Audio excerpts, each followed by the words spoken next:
Kenapa Nabi Muhammad, Nabi akhir zaman, Nabi yang sempurna ini diutus di tengah bangsa Arab? Apa rahasia, apa hikmah dibalik diutusnya Nabi Muhammad, Nabi akhir zaman, Nabi yang sempurna, Nabi yang paripurna, yang syariatnya tidak terbatas di wilayah teritorial tertentu atau di masa tertentu?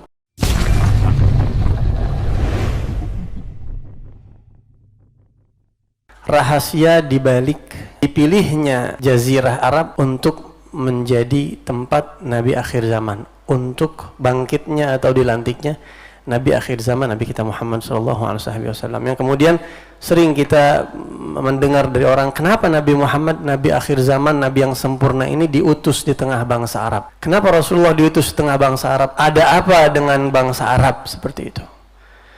Kenapa tidak diutus di bangsa yang lain? Misalnya di Nusantara, kan orang Nusantara kan baik-baik nih, ya gak? Khair orang Indonesia. Kenapa Rasul nggak diutus di Indonesia? Orang Indonesia ini baik banget, apalagi di wilayah-wilayah tertentu yang memang orangnya kalem-kalem, lembut-lembut ya. Kita sering dengar bercandaan teman-teman kita tuh sampai-sampai kalau ada yang diinjek kakinya dia yang minta maaf, saking baiknya. Maaf Pak, kaki saya keinjek nih. Saking baiknya kakinya keinjek dia yang minta maaf tuh, subhanallah ya. Kenapa Nabi Muhammad tidak diutus di Eropa, di Nusantara, atau di Asia, atau di belahan dunia lainnya? Ada apa dengan bangsa Arab? Dulu-dulu ya, manusia itu kan, kita ini semakin hari semakin belajar, wawasan kita semakin bertambah. Dulu-dulu saya waktu belum baca kitab ini, belum dengar keterangan dari ulama, waktu masih anak-anak, masih muda, kita suka mendengar ada orang-orang yang bahkan saya dengar langsung mereka di atas mimbar, mereka saat berceramah atau menyampaikan tausiah mereka, khususnya di acara-acara di momentum yang ada hubungannya sama Nabi Muhammad SAW, mereka mengatakan, kenapa Rasulullah SAW diutus di tengah bangsa Arab? Karena bangsa Arab itu bangsa paling bobrok di dunia pada saat itu, begitu.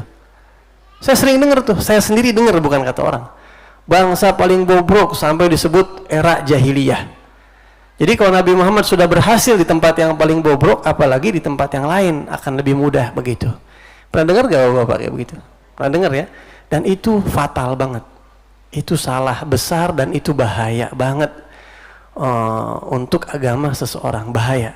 Itulah dia mungkin efek daripada kebodohan, efek daripada orang yang memahami agama tanpa ilmu atau tanpa guru, seperti itu jadinya. Malah menjas buruk sesuatu yang Allah anggap baik, begitu. Apa rahasia, apa hikmah dibalik diutusnya Nabi Muhammad, Nabi akhir zaman, Nabi yang sempurna, Nabi yang paripurna, yang syariatnya tidak terbatas di wilayah teritorial tertentu atau di masa tertentu, tidak seperti nabi-nabi sebelumnya. Jadi di zaman kapanpun, di masa kapanpun, dan di daerah manapun syariat beliau akan selalu relevan, selalu cocok. Nabi yang segitu sempurnanya, syariat yang sedemikian sempurnanya, kitab suci yang segitu sempurnanya, ada apa Allah pilih bangsa Arab untuk menjadi tempat muncul dan lahirnya syariat tersebut? Ada banyak hikmah. Ada banyak hikmah dan ulama telah mengkaji ini, dan saya yakin mungkin sebagian daripada antum ada yang sudah membaca, sudah mengkaji itu ya. Tapi nggak ada salahnya kita ulang, karena mengulang-ulang sesuatu yang manis itu tetap manis, katanya begitu. Yang pertama, hikmah secara geografis, katanya. Secara geografis, secara wilayah teritorial, bangsa Arab itu berada di tengah-tengah untuk mempermudah penyebaran agama Islam ke seluruh penjuru dunia, begitu. Dan kita tidak akan memahami ini kecuali kalau kita melihat peta. Dan peta zaman sekarang sama peta zaman dahulu beda. Bukan beda tempatnya, bukan, tapi orang-orangnya. Di zaman dahulu itu ada wilayah tertentu yang dikuasai oleh Romawi dan wilayah tertentu yang dikuasai oleh Persia. Ada dua kekuasaan besar pada saat itu. Dan tempat yang paling strategis untuk penyebaran agama Islam itu kalau posisinya pertama muncul di tengah bangsa Arab, khususnya di kota Mekah. Jadi hikmah yang pertama itu supaya memudahkan agama Islam ini menyebar ke seluruh penjuru, karena Rasulullah SAW, Allah sebutkan di Al-Quran, wa ma arsalnaka illa kafatan linnas. Kami tidak mengutus engkau wahai Rasul kecuali untuk seluruh umat manusia. Bu'ithtu ilal ahmari wal aswad. Aku diutus untuk orang yang berkulit hitam sampai orang yang berkulit merah semuanya. Berbeda dengan nabi-nabi terdahulu. Wa ma arsalna mir rasulin illa bilisani qaumih. Allah berfirman di Al-Qur'an, setiap rasul kami utus di kaumnya masing-masing dengan bahasa kaumnya masing-masing, berbeda dengan Rasulullah SAW yang paripurna. Jadi seluruh penjuru bumi ini memang akan kena jangkauan dan kena kewajiban untuk mengikuti Nabi Muhammad SAW.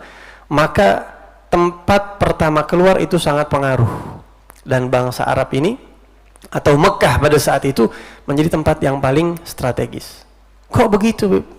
Bukannya ada tempat yang lain yang lebih strategis? Kita perhatikan, dulu Mekah itu menjadi titik kumpul manusia. Tidak ada satupun tempat yang menjadi titik kumpul manusia, menjadi magnet kehidupan manusia kecuali Mekah. Allah Subhanahu wa taala berfirman, ditambah lagi dengan firman Allah, dikuatkan dengan pernyataan Allah berfirman di Al-Qur'an, inna awwala baiti wudi'a lin-nas lalladzi bi Bakkah mubarakah.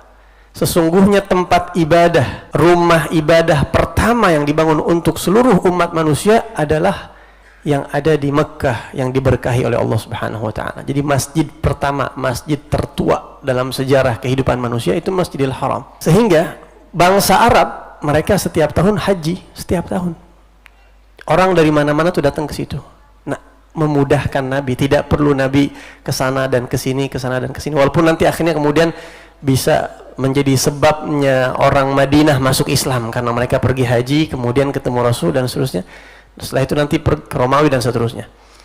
Jadi hikmah yang pertama, kenapa Nabi Muhammad SAW diutus di tengah bangsa Arab adalah karena hikmah secara geografis. Tempat yang strategis, posisi di tengah, ke Yaman dekat, ke Najran dan sekitarnya, sekitaran kota Mekah itu, ke Habasyah dekat, kemudian juga ke wilayah-wilayah yang dikuasai oleh Romawi pada saat itu. Ada wilayah-wilayah tertentu yang memang sudah dikuasai Romawi karena Romawi kekuasaannya sangat besar. Ya, sehingga mempermudah Nabi. Karenanya kita tahu di tahun ke-7 Hijriah, tahun ke-6 atau ke-7 Hijriah, Nabi mengutus 7 orang sahabat untuk membawa surat masing-masing kepada pembesar-pembesar di saat itu, kepada penguasa Heraklius, kepada Raja Najasyi, kepada Kisra, dan kepada pemimpin-pemimpin yang lainnya. Ya, setelah Nabi hijrah ke kota Madinah pada saat itu. Jadi hikmah yang pertama itu. Ditambah lagi Mekah ini, kalau kita lihat mungkin secara penelitian atau para ilmuwan-ilmuwan mengkaji, Mekah ini sebenarnya titik tengah bumi sebenarnya. Ya, titik tengah bumi. Sehingga para astronot itu katanya mendapatkan sesuatu yang berbeda di kota Mekah. Kalau mereka lihat secara ilmu astronomi, kota Mekah ini memang berbeda katanya. Ditambah lagi, saya tidak ngerti masalah jam itu. Kan kalau jam itu katanya paling akurat mulai start waktu itu kan di London katanya ya. Sebenarnya kalau kita lihat lagi penelitian-penelitian, bahkan sebenarnya kota Mekah itu lebih daripada kota London. Walhasil kota Mekah ini memang banyak keistimewaan, dan itu menjadi tempat yang sangat strategis untuk memulainya Allah Subhanahu wa taala akan risalah yang sempurna yang dibawa oleh Nabi yang sempurna, Nabi Muhammad SAW. Itu hikmah yang pertama, geografis. Memang Allah punya tujuan agama Islam ini supaya lebih cepat dan lebih mudah menyebar ke wilayah-wilayah sekitar kota Mekah. Dalam Al-Quran Allah Subhanahu wa ta'ala berfirman, Allahu a'lamu haitsu yaj'alu risalatah. Ya, sebenarnya kalau ada orang tanya kenapa Nabi Muhammad diutus di bangsa Arab, sebenarnya buat kita orang Islam, buat kita orang mukmin cukup ayat itu jawabannya sebenarnya. Allahu a'lamu haitsu yaj'alu risalatah. Allah lebih faham, Allah lebih mengerti di mana dia tempatkan risalahnya. Ngertian Allah sama kita.